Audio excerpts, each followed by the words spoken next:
Göktuğ. Bakalım nereye geldik? Ormana geldik.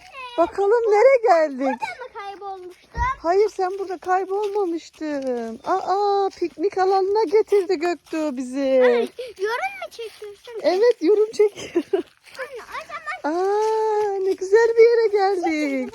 Değil mi Alparslan? arkadaşlar bu videoya abone olmayı unutmayın. Beni de tıklama olmayın. Ben burada mı kaybolmuştum? Evet. Anne, burada kaybolmuştum. Göktuğ'u beğenmeyi unutmayın.